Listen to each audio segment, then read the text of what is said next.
Shalimar Jewelry inaugural offer. Flat 9% VA on gold ornaments, 12,500 off on purchase of 1 kg silver. ఒక food delivery boy పై ఇద్దరు వ్యక్తులు ఎంత విచక్షణారహితంగా దాడి చేస్తున్నారంటే ఈ దృశ్యాలు చూస్తేనే వీళ్ళు నిజంగా మనుషులేనా, అసలు ఎందుకు మనుషుల్లో అంత ఓపిక లేకుండా పోతుంది అనిపిస్తోంది. తప్పు జరిగి ఉండొచ్చుగాక దాన్ని ప్రశ్నించవచ్చు, సమాధానాన్ని విని దాని తర్వాత ఎక్స్క్యూజ్ చేయొచ్చు, కానీ వినే ఓపిక కొంతమందిలో అసలు ఉండటం లేదు. వాళ్ళల్లో కట్టలు తెంచుకుంటున్నటువంటి కోపాన్ని ఎలాగైనా ప్రదర్శించాలని దాడులకు కూడా తెగబడుతున్నారు, విచక్షణ కోల్పోతున్నారు. కనీసం జ్ఞానం కూడా లేకుండా కొంతమంది ప్రవర్తిస్తున్న తీరు చాలా బాధాకరమైన విషయం.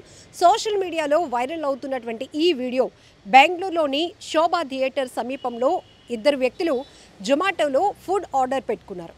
అయితే టైంకి కాకుండా కాస్త లేట్ అయిందని చెప్పేసి ఆ ఫుడ్ డెలివరీ బాయ్ ఎవరైతే ఉన్నారో అతని పైన తీవ్రంగా దాడి చేశారు. విచక్షణ రహితంగా దాడి చేస్తున్నటువంటి దృశ్యాలు అక్కడ ఉన్నటువంటి సీసీటీవీలో రికార్డ్ అయ్యాయి. దీంతో వాళ్ళు కొడుతూ ఉన్నా, లేదు సార్, సారీ సార్, ఎందుకంటే ఇక్కడ బాగా వర్షం పడుతుంది సార్, ట్రాఫిక్లో ఇరుక్కుపోయాను, అందుకే లేట్ అయింది, కావాలని నేనేం లేటుగా రాలేదండి, మాకు ఆర్డర్ ఎంత బేగా మేము కస్టమర్కి అందిస్తే మా రెప్యుటేషన్ కూడా బాగుంటుంది సార్, నేను కావాలని లేటుగా రాలేదు సార్ అంటూ ఆ అబ్బాయి చెప్తున్నప్పటికీ కూడా ఆ మాటలు పట్టించుకోకుండా ఇద్దరు వ్యక్తులు ఒకటే కాన్సెప్ట్ పెట్టుకున్నారు. ఆకలేస్తుందో మరి మితిమీరిన ఆకల్లో ఉన్నారో కోపంలో ఉన్నారో తెలియదు, కానీ నువ్వెందుకు లేటుగా వచ్చావు అంటూ ఇద్దరూ కూడా విచక్షణ రహితంగా తలపై కొడుతూ చాలా తీవ్రంగా గాయపరుస్తున్నటువంటి పరిస్థితి. కాసేపు ఆ విషయాన్ని గమనించినటువంటి స్థానికులు చూస్తూ ఊరుకున్న తర్వాత మాత్రం ఊరుకోలేదు, వెళ్ళి వారించారు. ఎందుకు ఈ దాడి ఆపండి, పోలీసులకి ఏదైనా ఉంటే కనుక కంప్లైంట్ ఇవ్వండి అన్నారు. సో ఈ ఘటన పైన పోలీసులు కూడా ఇటు జొమాటో బాయ్తో పాటు ఆ ఇద్దరు వ్యక్తులు దాడికి చేసిన వాళ్ళు కూడా పిలిపించి కౌన్సిలింగ్ ఇచ్చి పంపించడం జరిగింది. ఒక విషయం, మనం విశాఖలో కూడా ఇలానే ఒక ఫుడ్ డెలివరీ బాయ్ పై జరిగిన దాడి ఎంత దుమారం రేపిందో మీకు తెలుసు.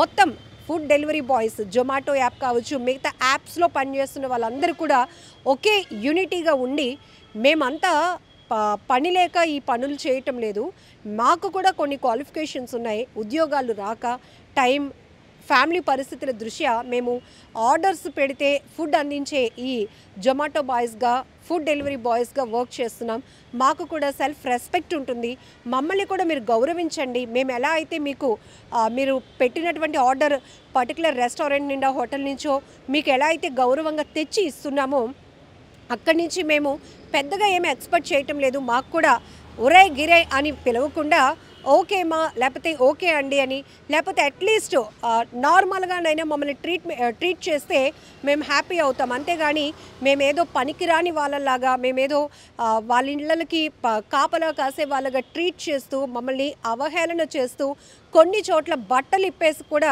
దాడులు చేస్తున్నటువంటి ఘటనలు నడి రోడ్డుపై నిల్చోబెడుతున్నారు. మేము అంత తప్పేం చేసాం, మాకు కుటుంబాలు ఉన్నాయి, మాకు అమ్మా నాన్నలు ఉన్నారు, మా మీద ఇలా దాడులు జరిగితే వాళ్ళు ఏమైపోతారు, ఒక్క క్షణం ఆలోచించండి అంటూ ఆ రోజు వాళ్ళు విశాఖలో జరిగినటువంటి డెలివరీ బాయ్పై జరిగిన దాడి ఘటనలో ఎన్నో విషయాలు వాళ్ళ వ్యతలు చెప్పుకున్నటువంటి పరిస్థితి. ఇప్పుడు సోషల్ మీడియాలో వైరల్ అవుతున్న ఈ వీడియో కూడా మనం చూస్తుంటే ఒక జొమాటో డెలివరీ బాయ్ పైన ఇద్దరు వ్యక్తులు అంత దారుణంగా కొడుతూ ఎంత కసిగా కొడుతున్నారంటే ఇంకా కనీసం సరే ఏదో ఒక చెయ్యి చేసుకున్నారు ఇంకా అయిపోయింది అనేది కూడా కాకుండా అసలు చెయ్యి చేసుకోవడమే తప్పు. ఒకవేళ మీకు ఏదైనా కోపం తెప్పించే పని అతను చేస్తుంటే మీరు వెళ్ళి పోలీసుని అప్రోచ్ అవ్వండి, లేకపోతే కంప్లైంట్ ఇవ్వండి, అదే యాప్లో లేకపోతే ఓనర్కు కంప్లైంట్ ఇచ్చి యాక్షన్ తీసుకోవాలని. అంతేగాని మీ చేతిలో ఏముంది రైట్స్, అసలు ఇంకొకరిని అలా గాయపరచడం, కొట్టడం, అది కూడా నడి రోడ్డుపై అందరూ చూస్తుండగా వాళ్ళు ఏదో పెద్ద నేరం, పెద్ద తప్పు చేసినట్టుగా వాళ్ళని అలా నించోబెట్టి అవమానపరుస్తూ గాయపరచడం, కొట్టడం అనేది కరెక్ట్ కానే కాదు. ఈ వీడియోపై కూడా పెద్ద ఎత్తున సోషల్ మీడియాలో నెటిజన్ల నుంచి తీవ్ర విమర్శలు ఎదురవుతున్నాయి. నిజానికి ఇలా ఒక ఓపిక, పేషెన్సీ కూడా లేకుండా విచక్షణ కోల్పోయి ప్రవర్తిస్తున్న వారిని అంత ఈజీగా తీసుకోకూడదు. వీళ్ళకి కూడా అలాంటి ట్రీట్మెంటే పోలీసులు ఇవ్వాలని కూడా కొంతమంది అయితే డిమాండ్ చేస్తూ ఉన్న పరిస్థితి కూడా కనపడుతోంది. ఒక మనిషిని మరొక మనిషి గాయపరచడం అనేది చాలా బాధాకరమైన విషయం. అలాంటిది నడి రోడ్లపై నించోబెట్టి దాడులు చేస్తున్నారంటే వీళ్ళని ఏమనాలో కూడా అర్థం కావటం లేదు. అక్కడ అబ్బాయి డెలివరీ బాయ్గా చేసినా అంతో కొంత చదువుకొని ఉండుంటాడు, ఆ అబ్బాయి కూడా ఆత్మగౌరవం ఉంటుంది, సెల్ఫ్ రెస్పెక్ట్ కోసమే వేరే చోట అడుక్కోలేకనే ఏ పనైనా చేయాలి, తప్పుదోవ పట్టకే ఏదైనా పని చేసుకొని బతకాలని ఒక మంచి ఆలోచనతో వివిధ రంగాల్లో పనిచేస్తున్న వాళ్ళు పొజిషన్ పక్కన పెడితే ప్రతి ఒక్కరికి ఒక కీలకమైన ఇంపార్టెన్స్ ఉంటుంది.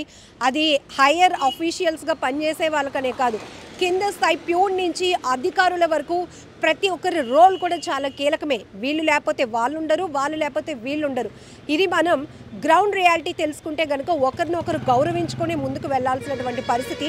ఇదే కాదు, చాలా చోట్ల కొన్ని రంగాల్లో పనిచేసిన కొంతమంది వ్యక్తులు అణచివేతకు గురవుతూ ఉండటం, లేకపోతే వాళ్ళు చిన్న చూపుకు గురవుతూ ఉండటం, వాళ్ళని చూస్తేనే అసహించుకోవటం, పని లేక ఇలాంటి పనులు చేసుకుంటున్నారు అన్నట్టుగా వాళ్ళని ఏదో చాలా అవమానపరుస్తూ ట్రీట్ చేయడం అనేది చాలా బాధాకరమైన విషయం. సెల్ఫ్ రెస్పెక్ట్తో గౌరవంగా బ్రతకడానికి చేస్తున్నటువంటి పనుల్లో ఉన్న వారిని ప్రతి ఒక్కరిని మనం గౌరవించాల్సిందే. ఈ వీడియో పైన మీరేమంటారో కూడా కామెంట్ బాక్స్లో మెన్షన్ చేయండి.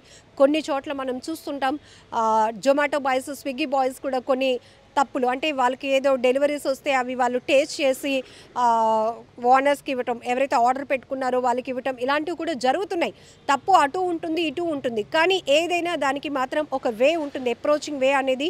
మనం పోలీసుని అప్రోచ్ అవ్వటమో లేకపోతే యాప్స్ వాళ్ళకి మనం కంప్లైంట్ ఇవ్వడమో చేయాలి. కానీ నేరుగా దాడులకు తెగబడితే మాత్రం ఇది ఏ రకమైన పరిష్కారం కానే కాదు.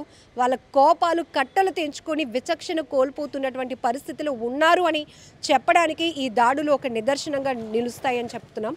సో ఈ ఘటనపై మీరేమంటారో కూడా కామెంట్ బాక్స్లో మెన్షన్ చేయండి.